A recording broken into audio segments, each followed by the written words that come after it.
The Situation Room with Wolf Blitzer, weekdays 4 Eastern. Wolf, this protest has shifted over several streets in Pittsburgh. The protesters going way off their planned route. Because of confrontations like this, the police have thrown some kind of tear gas or some kind of smoke bomb over there. They've set up a barricade over here. This is what's been happening today on the streets. The protesters have shifted directions several times. We don't know exactly where they're going to be going from here. Several hundred of them have gathered. They were confronted where they started. They're trying to get to the convention center. Not clear at all right now whether they're ever going to get there, Wolf. If you remain in this immediate vicinity, you will be in violation of the Pennsylvania Crimes Code. Okay. No matter what your purpose is, you must leave. If you do not disperse, you may be arrested and or subject to other police action. Other police action may include actual physical removal, the use of riot control agents and or less lethal munitions, which could cause risk of injury to those who remain.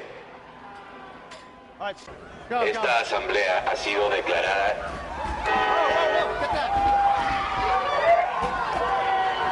By order of the City of Pittsburgh Chief Police, I hereby declare this to be an unlawful assembly. I order all those assembled to immediately disperse. You must leave the immediate vicinity.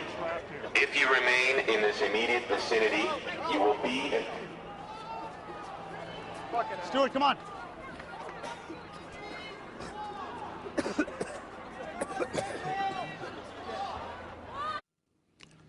All right, these are live pictures now. That was videotape of Brian Todd, our correspondent in Pittsburgh, covering the G20 summit. He and others were tear gassed. Brian is joining us on the phone right now. Brian, what are we seeing right now in these live pictures? Well, Wolf, we're seeing a gathering of, looks like at least 100 riot police.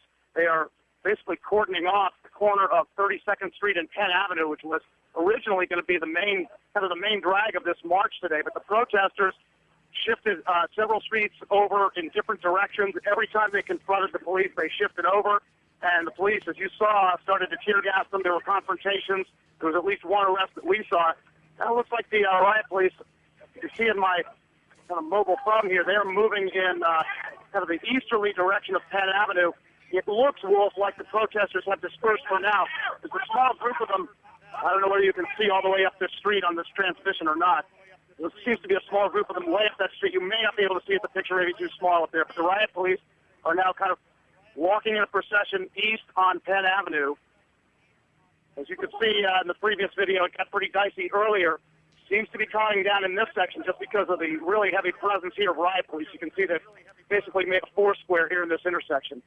Brian, we saw the tear gas. You were covering that demonstration. Some of those protesters, anarchists, clearly disobeying police rules, police orders on the scene. We have some other videotape of what happened afterwards. You were among those who were tear gassed in the process, and then you were assisted. Someone threw some water on you. I'm going to show that videotape to our viewers. Bobby? More here.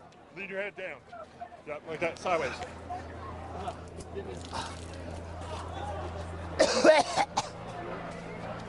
All right, Brian, tell us what it was like, that tear gas. Well, you know, at first, Wolf, it didn't seem like much. I mean, you saw the smoke, and it kind of crept towards you very slowly. Then they kind of unloaded a few more tear gas canisters, and it just came up on us. It just kind of enveloped all three of us. My photojournalist, Stuart Clark, our technician, Mark Halawalani, and I just kind of got enveloped in it. Then as the protesters faded back, we faded back with them, and it got very hard to breathe.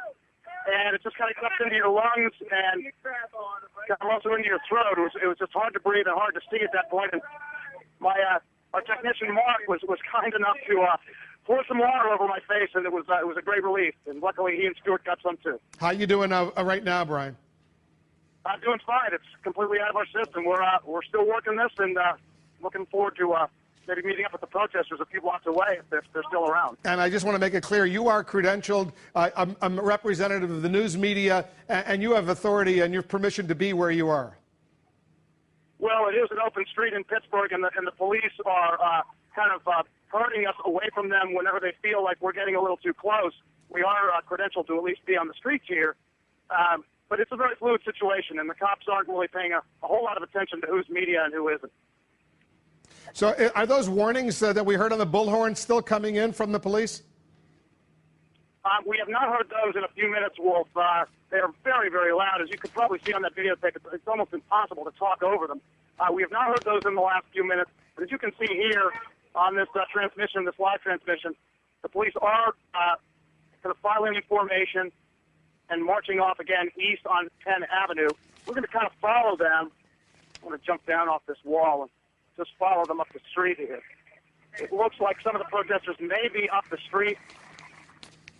But again, in very small groups. They may have dispersed at this point. We have not heard those loudspeakers in the last few minutes, Wolf. The police have just done a lot of moving around, formations and then reformations on different blocks, and they seem to be doing that right now.